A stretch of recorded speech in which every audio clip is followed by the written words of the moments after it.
Freedom HealthWorks is the direct primary care accelerator. We help doctors across the country start fresh in direct primary care. With Freedom HealthWorks, you work with a team, not a checklist. Visit freedomhealthworks.com and together we can achieve true freedom in direct care. Hi, everybody. Welcome to Healthcare Americana. I am your host, Christopher Habig, CEO and co-founder of Freedom HealthWorks. This, of course, is the podcast that likes to separate health insurance and show that it does not equal health care. Today, I find all the episodes very interesting and very fascinating, learning about the alternate ways to practice medicine and experience medicine from the consumer side and the patient side.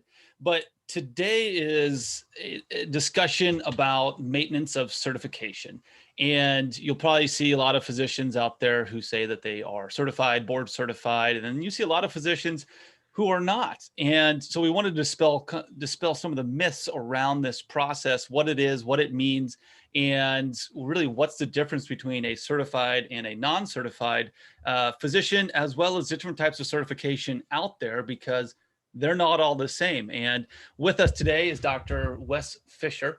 He's a cardiac electrophysiologist and associate clinical professor of medicine at the University of Chicago and co-founder of Practicing Physicians of America. And we invited him on the show because he's done a ton of research and has been very active in that certification process, asking all the right questions. And he's here today to present us with what he's learned and how he's kind of making medicine better and easier for physicians, either earn those certifications or show them that there's a completely different way to go about this that still shows that they are good doctors and competent practitioners. Dr. Fisher, welcome to Healthcare Americana. Thanks for joining us. Thanks so much, Chris. It's nice to be here. Let's start off with what you're doing right now with your organization, Practicing Physicians of America. Let's get some background on that, what you guys are doing and why you're doing it. Well, our story is it takes a long arc, but I'll try to summarize it very succinctly. We, Practicing Physicians of America, basically was founded in 2017 by a group of six of us who got together because we had been researching and studying some of the problems with our current certification process and credentialing process in the United States. And those credentialing processes have begun to impede the care of patients. They interrupt our care of those patients and have become increasingly expensive for physicians to partake in, both in time away from their practices and also financially. So because of those concerns, the group of us got together because we're actually practicing doctors. None of us are paid for doing what we do. This is an entirely voluntary effort that we have. All of the work that we do with Practicing Physicians of America is on our own time and has to be squeezed in between clinical work, which obviously if you're not a full-time bureaucrat, it's very difficult to go before state licensure boards, to go before meetings, to go down and talk before medical societies about this issue. But social media has helped us in our many of our efforts. And we've learned a lot about the good, bad, and ugly of this board certification process, which has changed over the years from its original inception in 1936. So, and the story is a long one, but it is one that is not too uncommon when you have organizations that are independent and dependent on physician fees to survive, and then have other political and personal agendas that they want to accomplish that are outside the purview really of the care of patients. And probably the biggest thing that's happened, of course, was in 2010, the signing of the Affordable Care Act, which changed really the entire landscape of medicine. And the American Medical Association, of course, leapt on board with that passage. And we should acknowledge that there are issues with board certification and with medicine that people do need to get care, and it is expensive, and we do need to reach out to other people. But for the guys on the front line who are really caring for patients, this ends up being a concern that medicine is struggling right now to meet those demands. We see that with the coronavirus problem. At the same time, we're trying to forward our practices without having interruption. We've got not enough doctors in America. So Practicing Physicians of America was started to really speak to the issues that working physicians have, not those in bureaucratic ivory towers. So we're looking at a program that came in from the 30s, and I'm talking specifically about the certification aspect of it. What were those early days like in medicine when, before the American Board of Medical Specialties, or ABMS, before they decided, we need to test everybody when they're coming out of residency? What was life like from a physician before and after that decision was made? Well, let's be honest here. Not all medical schools were that great, but physicians do not need board certification to hold a medical license in the United States. It is not a requirement to hold an MD degree that is granted by the medical schools in the United States. And the graduate medical GMLE is a group of folks who certify the medical education process in America, along with the National Board of Medical Examiners.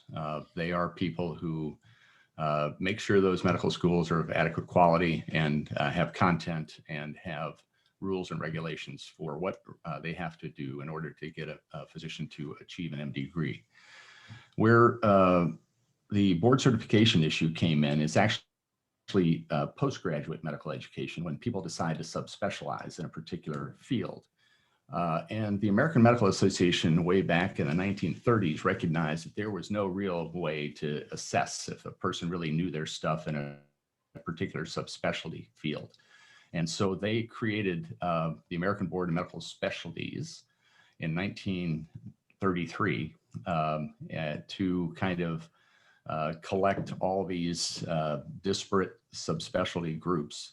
And then the American Board of Internal Medicine was after the American Board of Ophthalmology, was one of the earlier organizations that decided to create this certificate that you could earn. And it was a lifetime certificate, one that you could carry forever. It was much like the bar exam for a lawyer. And it proved that you knew your stuff in that particular subspecialty, and you can go on and practice medicine. And everything was fine up until in 1975, the leadership of the American Board of Internal Medicine decided, because they had created this system and had grown more and more subspecialties to help generate more and more revenue for their organization, and also they had more specialties in medicine, that they should pay their officers and not have to work, not have to see patients, and have them purely bureaucratically elected. They're self-appointed by the organization itself. Physicians don't vote on who gets to sit there. So it's a non-democratic private organization that's a nonprofit. And so this is how they, in order to generate revenue, they needed to figure out a way to change their rules. And so what ended up happening around 75, they began testing advanced board certification programs that were completely voluntary, so that doctors could feel proud that they really knew their stuff, not just kind of knew their stuff, but really, really knew their stuff. And they put out these tests and said, okay, sign up for them. And they were pretty expensive. And because doctors were already board certified, and they said, well, there's no real value in this extra testing, we would like to just maybe forego that. And so they didn't sign up. And they had a declining enrollment for the voluntary testing that was needed to pay these officers' salaries. So in 1986, they tested critical care medicine and decided they changed the rules on them. And then in 1988, for geriatric medicine, they changed the rules. And then pretty soon, for all 20 subspecialties of the American Board of Internal Medicine, they went ahead and made repeat testing on an ongoing basis, lifetime ongoing basis. They made board certification time limited from 1990 on. So for every subspecialty, people were caught and they had to pay and had to retest in order to maintain their board certification. So that repeated testing was later trademarked by the American Board of Medical Specialties as maintenance of certification. And so what it is repeated testing at recurrent intervals for the lifetime of a physician in order so that they can practice.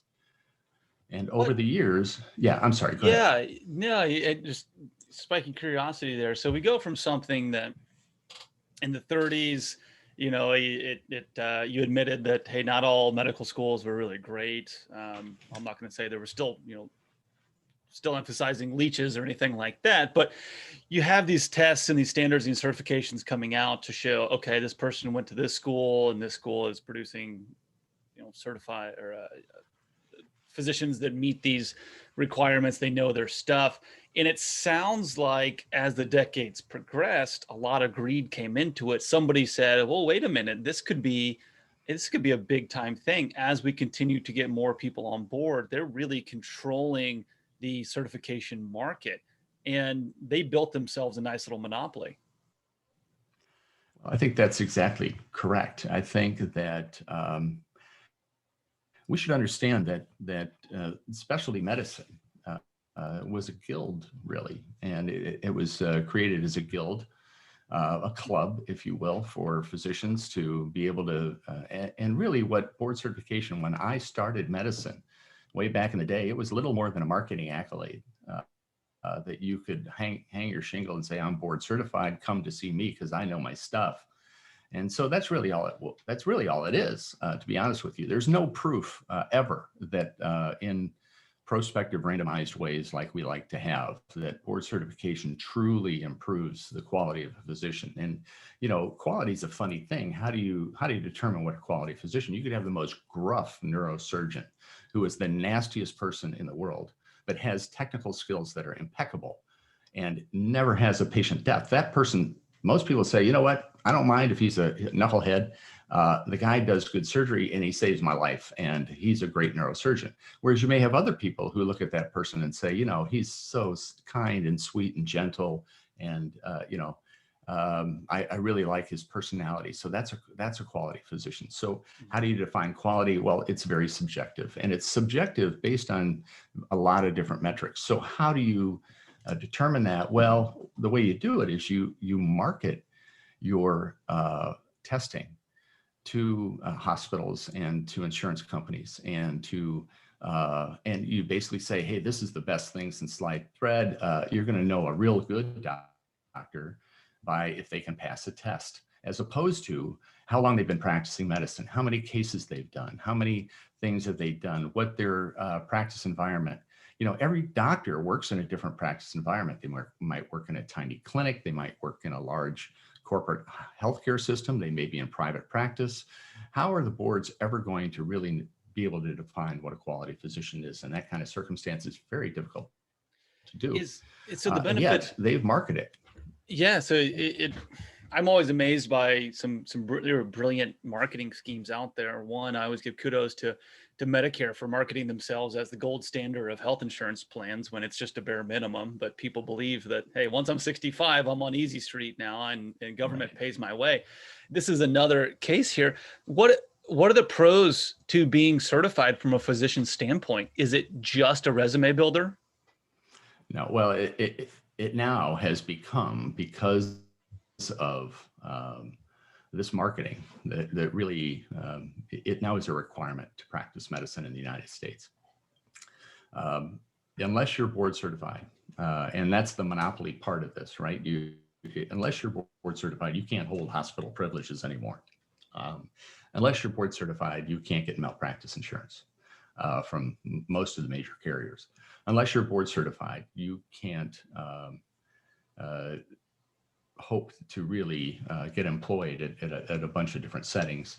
So what it's become basically is a test that is a repeated test, a pay-to-play scheme, if you will. If you don't participate, you can't practice medicine. And for many people, this now has been damaging because they were board certified at one time, but all of a sudden the rug's been pulled out from under them because they didn't do the testing that was required on a repeated basis. And somehow this agency, the American Board of Internal Medicine and the American Board of Medical Specialties and all their other specialty member boards, there's a different board for psychiatry and neurology and all these other things. Those groups are very comfortable with just saying, shucks, you didn't pass your test and pay your fees. You have to do both. You can pass your test, but if you don't pay your fees, you also can't practice medicine. Okay. And we have a lot of examples of people who have done all of the testing that they required, but refused to pay their fees. And insurance companies go to their patients and say, I'm sorry, this person's no longer on our panel. Boom. You need to go find another doctor. So, and that happened to Dr. Meg Edison out of Michigan. She was a pediatrician. She and I have been trying to fix this problem for years. And the interesting thing is, and this is the best part of it all, is that older physicians certified before 1990, and ironically, those people who are probably most in need of repeated testing because they've been out of, the latest and greatest updates in medicine, they're grandfathered. They don't have to do this. So let that sink in. We have discrimination going against the younger, more female, more likely people of color now in medicine, whereas the old white guard, male white guard, has exempted themselves from these repeated payments on a recurrent basis. And this is something that we've found absolutely mind-boggling, that they would hold this double standard. It's the hypocrisy is incredible. And yet that rule still exists today, that older people who board certified before 1990 don't have to participate in maintenance of certification. And maintenance of certification makes more money for these boards. If you add up all the boards, it is a $1 billion a year market that they've created for themselves. Wow. And they're involved in interstate commerce. They're doing this in all 50 states and US territories. And guess what? No other country in the world has to do this. Mm-hmm. Nobody. So to say that it's the only thing that's going to determine a quality physician is just false. It's false. Mm-hmm. I always like from a personal and a business standpoint, I always like that question of what is quality healthcare? What is quality medical care more specifically? Right. And you have, like you said, it's very subjective. It's a different answer for everybody, yet the Q word is just thrown around in medicine so liberally that it's kind of mind-boggling, because one hospital system has a different definition of quality, then one physician has a different definition of quality, like you said before. And a lot of times that definition is just dictated to a patient or dictated to a doctor or dictated to a hospital system. And like I loved your example before, like, why aren't we measuring whether this doctor is really good at what he does? But that doesn't win any personality contests. You're not going to win any beauty pageants doing that. And you're probably going to get some bad reviews, yet that person is alive to leave a review. So it's almost like we need different types of ways to, I don't have the answer for this one, but how do we measure good quality care? How do we measure somebody who, might not be certified? If the certification process went away, let's start there. What are your thoughts on how do we measure whether a physician is going to be a great physician and the person, the best choice for me as a patient? Well, one of the problems with all of this maintenance of certification thing, doctors are not adverse to, we've been doing lifetime learning all our lives. We very much believe that people need to keep up and be able to keep up with their practice. And in fact, before this maintenance of certification thing happened, and it still continues today, all physicians are required by their state states to participate in continuing medical education. And interestingly enough, that continuing medical education is superseded now by maintenance of certification, because if you don't do maintenance of certification, you can't practice. Well, if you don't do CME, you can't practice in each state. And these specialty boards have gone to the state medical boards and are trying to infiltrate there to say, hey, look, use our credential, when in fact it is nothing more than a money-making scheme for the American Board of Internal Medicine to pay their officers. And those officers are paid extraordinary sums. The president and CEO of the American Board of Psychiatry and Neurology, now that's a kind of that's not an invasive surgical subspecialty, okay? That individual made $2.8 million in a single year. $2.8 million? 2.8 million. Not seeing patients, just administering. No, and got a $1.9 million bonus in 2018. Wow. Now, I don't know what his bonus was for, but man, I tell you, if I could get that job, I'd love to do it. You know, I mean, why not? And this is the problem. This is unjust enrichment for a nonprofit board. That's how bad this has gotten. These guys are making money hand over fist. In fact, it's a $1 billion business. And these are nonprofits. These are guys who aren't supposed to do it. And I got involved through my third recertification cycle. I have to, because I got caught. I'm grandfathered for internal medicine, something I don't really do much anymore. But I'm board certified in internal medicine the rest of my life. Okay. But in cardiology and cardiac electrophysiology, I got caught in the trap created by the American Board of Internal Medicine, which is why I kind of have this little bug up my, in my ear that I want to try to fix this for our specialty.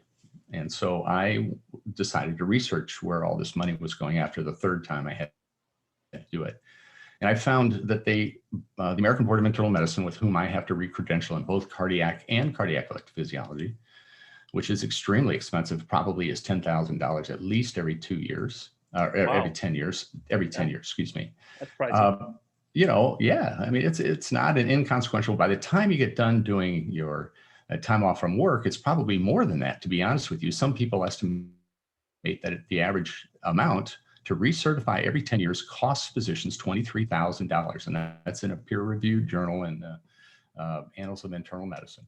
$23,000 every 10 years that physicians are paying, both in direct and indirect costs. That is the cost of this, taking the test, and also traveling to the test center, leaving your practice, all those things. That all adds up into the cost of what a physician has to do. And that was in 2015 dollars.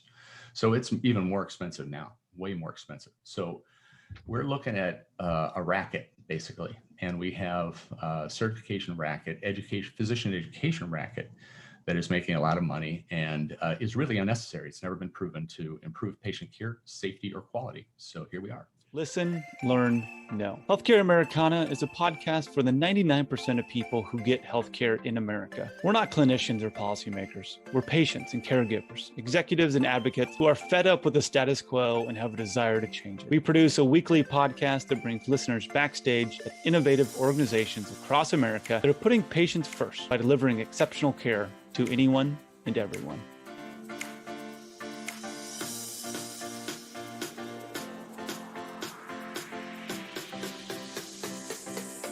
Here we are. When you're doing your investigations and asking all these questions, I mean, I'm sure you pissed off a lot of people by turning over some of these stones. Where did that $1 billion go? You said they're a $1 billion company or organization, excuse me. Where's that money going?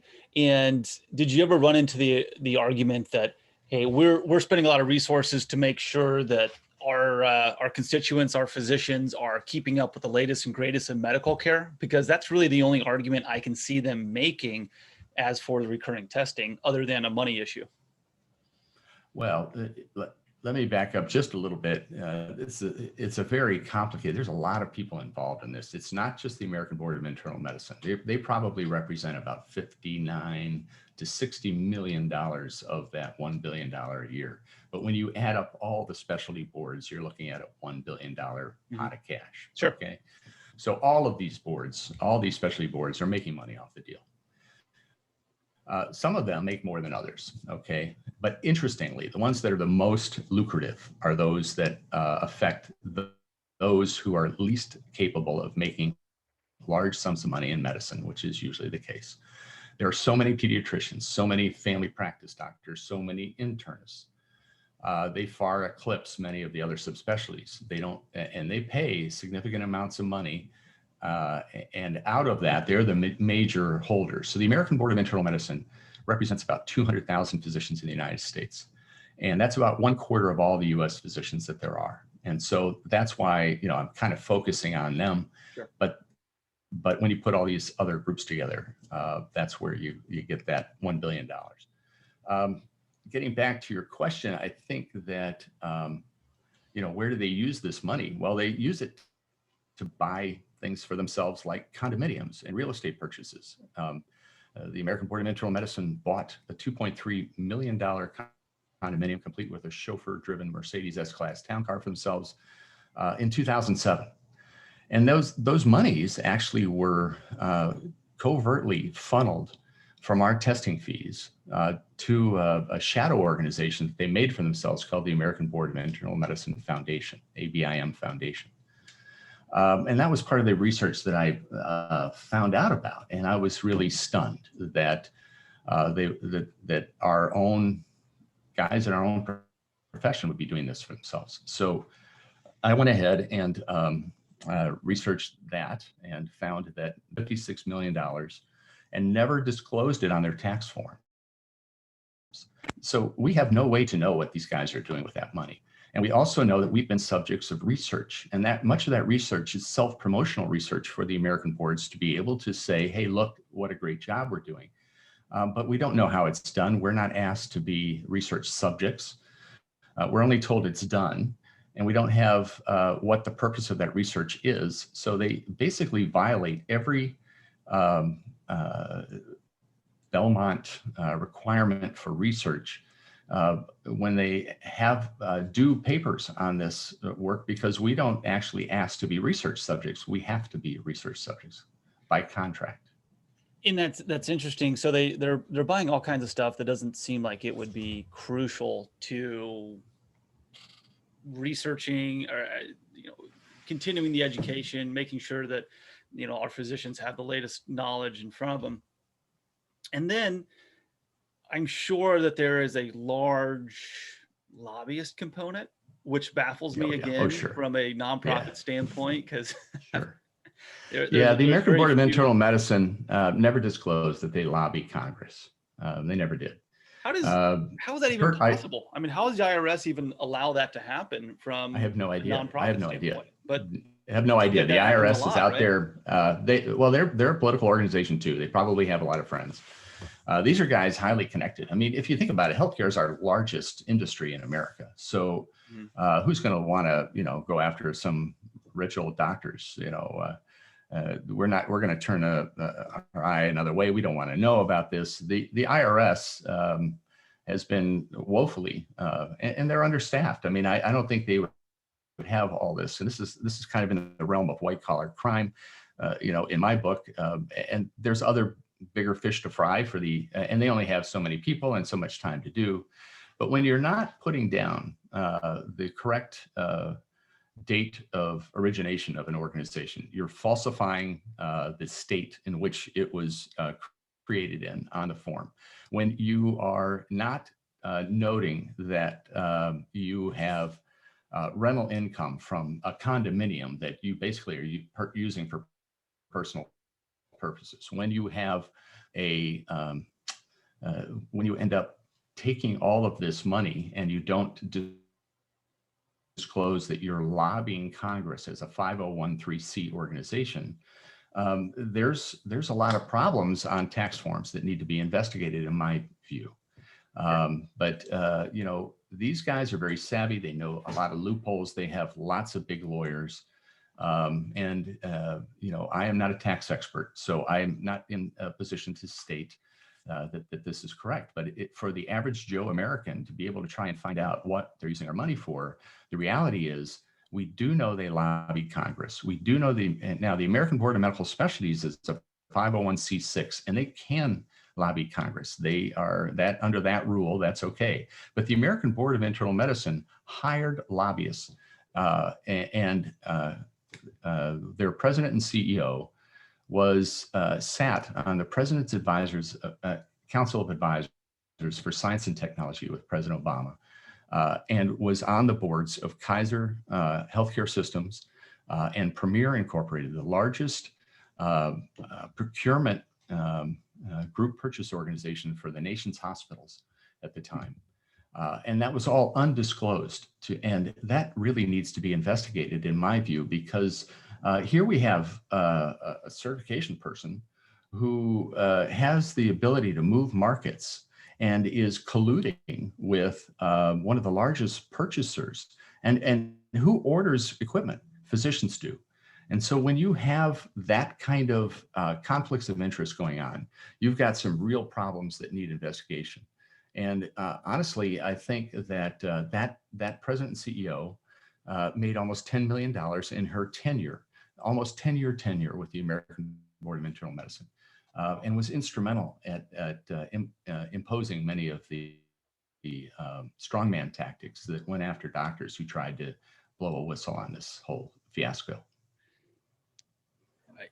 Kind of stunning revelations there. I want to ask, how does certification affect somebody who is in private practice and not even looking for employment, not even looking after to join hospitals?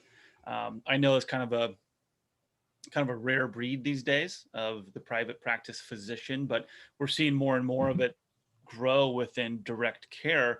How do you see certification affecting anybody doing a private practice, not doing business with insurance? Well, I think when you're direct care, you don't have to deal with this stuff, that's for sure. But one of the issues that it does confront doctors who are in private practice is this malpractice issue. And if you get on stand in a court of law, and number one, first you have to get malpractice insurance. So that's going to be a challenge if you're not board certified. Secondly, if you get in court and somebody says, oh, you're not board certified, doctor? Oh, what does that mean? And you're going to have somebody who's the plaintiff's attorney who is board certified. John Q. Public doesn't really know that. So if you have a jury trial, it's going to be an issue. And even though it's little more than a marketing accolade. Honestly, personally, I don't mind the initial certification. I think most of us were kind of like, look, okay, it serves as a benchmark, kind of like the bar exam for a lawyer. Mm-hmm. But after you've been in practice 10 years and you've seen things, you learn from your patients, you don't learn from a test. And for people to think that they're going to be safe with a doctor who takes a test every 10 years, nothing could be further from the truth. Most of the really serious fraud that has occurred, most of the really serious injuries that have happened to repeated physician offenders that get published in Medscape every year, the top 10 doctors who are dirtballs in America. It's very important to make sure that we disparage physicians in America because we want to get them replaced with cheaper nurse practitioners, but that's a whole nother podcast which we're working on. But anyway, we have to understand that there are bad actors out there, but the American Board of Internal Medicine does not go after them. They could care less. They've already got their money. They're out. They're like, peace out. We're doing our own thing. So they are not a safety quality regulator, about and patient protection organization. They are not that. But what they are is basically a bureaucratic body that does testing, and they like to believe that testing is meaningful, and it's not. It really isn't. Not when it comes to the care of patients. And unfortunately, we've been sold a bill of goods. And even more concerning to me, a guy who's been doing this for a lot of years, is that our entire, all the journals you read, the Journal of the American Medical Association, all of the American College, the Annals of the Internal Medicine, all those things, they're owned by these specialty boards that stand to make money from all this testing that goes on. So there are huge conflicts. Even the New England Journal of Medicine is owned by the Massachusetts Medical Society. Okay. And when I write an article criticizing this process, do you think it's going to get accepted? Of course not. Absolutely not. Even if it's scientifically valid, or at least as valid of anything that they've published, it's not going to see the light of air. That these guys want to have published. They're going to steer this propaganda the way they want to have it, because it's a very lucrative money chain. Not only do they have monopoly on certification and really employment for physicians, but they have their own media arm. Right. That's precisely correct.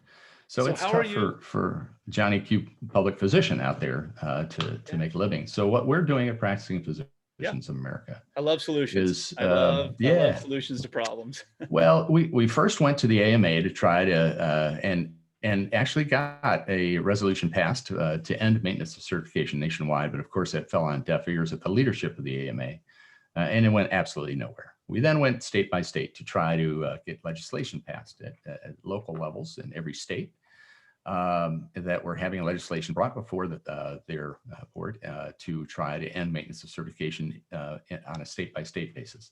And a few states had limited success, but most states, we met lobbyists from the American Hospital Association and from the American Board of Medical Specialties, who are all absolutely ensconced with this entire process. And of course, the American Hospital Association sits on the American Board of, on the Association of Graduate Medical Education with the American Board of Medical Specialties. They all kind of work together, and the AMA, they all kind of work together to make sure that these things go forward, because they make a lot of money for this bureaucratic system in America. So needless to say, just to jump in there, that's my question. What do the hospitals stand to gain out of this? Well, they don't have to hire credentialing people anymore. What a deal. It's cheap. So they're saying, I'm going to hire a physician that has to spend tens of thousands of dollars every couple of years. Yeah, but that's off their sheet.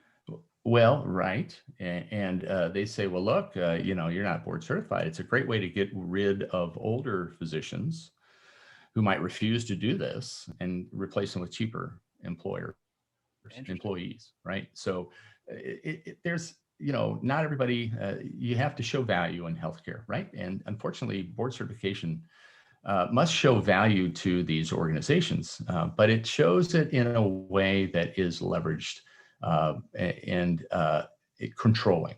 So physicians who have commonly been like herding cats, trying to get people to kind of toe the party line, unfortunately are very afraid to speak out nowadays, because they could lose their employer. We didn't all used to be employed by hospital systems. Now the vast majority of us are. And the reality is, if you don't comply with the rules that the hospital says you need to do, you're going to end up unemployed.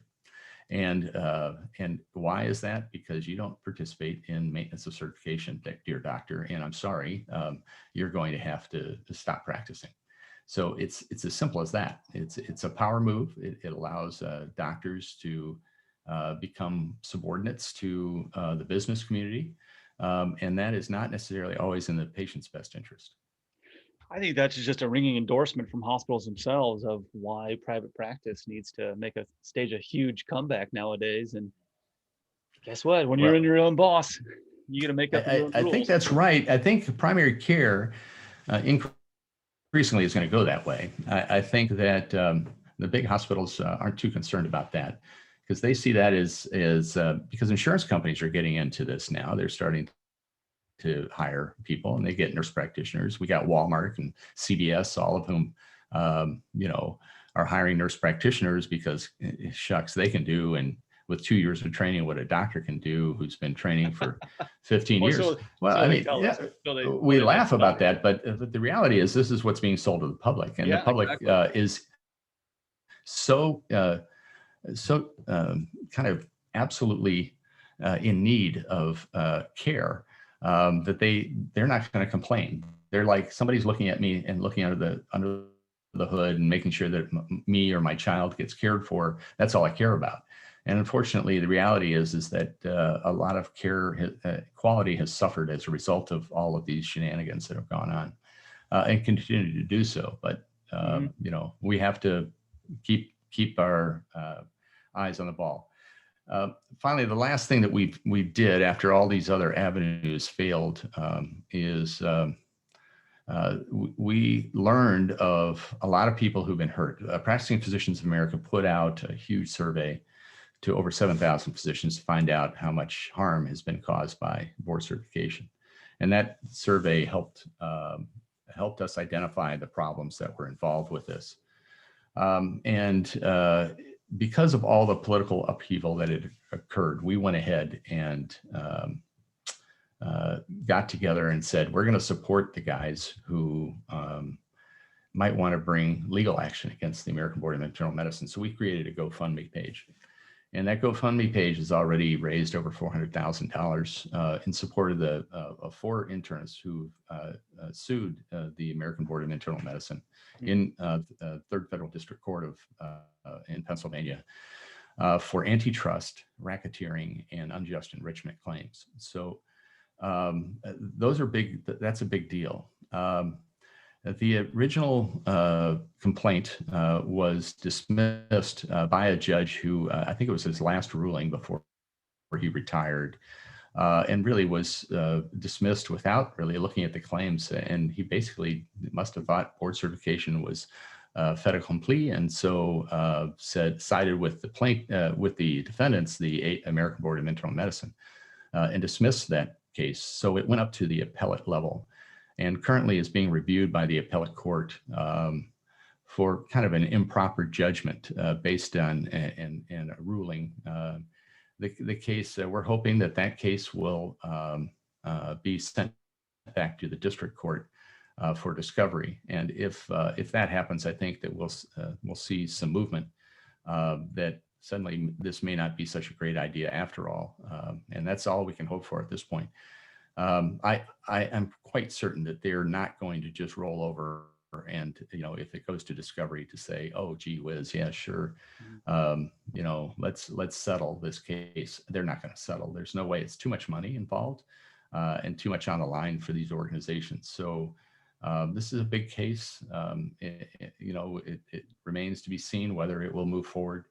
But when you have all these other things like the tax fraud and, you know, or at least the tax discrepancies, I guess I should call them because they haven't been called fraud yet. But, you know, the tax form discrepancies are pretty significant in this case. The fact that all this money was funneled and doctors weren't aware of it. This research that goes on doctors that we don't know about. Those are all big issues. And medicine's better than this. We need to be, you know, have a little higher standard. We talk about quality. This isn't quality. This is bureaucracy, and it's a money-making scheme. And the scheme has been exposed thanks to the internet in large part. Unfortunately, and we're working hard to try and get things corrected for our profession. That's great to hear. And, you know, anything we can do to show that physicians are not commoditized and they're not every white coat and somebody with a stethoscope around their neck, like you mentioned earlier, are going to be the same here. And really, when I look at this as you're taking the shackles off of great doctors, letting them take care of people the best way that they know how, without all these stipulations and hurdles and hoops to jump through. It's got to be exhausting from a physician standpoint, and just put that on the list of things that drive doctors nuts and eventually either drive them to leave their career, leave their calling as they've come, or, you know, sadly, some of them choose to just take their life if they can't be a doctor anymore. And we see that in suicide rates ticking up because all these little things band together and drive some of our best and brightest in the community out of their life purpose. So yeah, keep up the good fight. If anybody's looking for more information, what's the best way to get a hold of you or learn more? Well, I'm on Twitter at Dr. Wes, at Dr. Wes, which is DOCTORWES. That's probably the fastest way to get in touch with me. I would go to the practicingphysician.org website. That's another place that you can contact us. If you want more information on the ABIM lawsuit, you can go to abimlawsuit.com, and all of the legal documents and things will be there. There's also one for the APBN lawsuit.com for the American Psychiatry and Neurology Board lawsuit, and the American Board of Radiology has the ABR lawsuit.com. So all of those are individual lawsuits that people can go learn more about these. But and of course, finally, our GoFundMe page, which is GoFundMe.com / practicing-physician of America website is also out there. And my blog at the Dr. West blog, you could just Google that and I'll pop up. And I have years of documentation of what's been going on with these groups I've been working on this for over 6.5 years, and feel quite strongly that we need to do better as a profession in this regard. And really have our day in court so that we can actually be heard as to what has transpired over these years.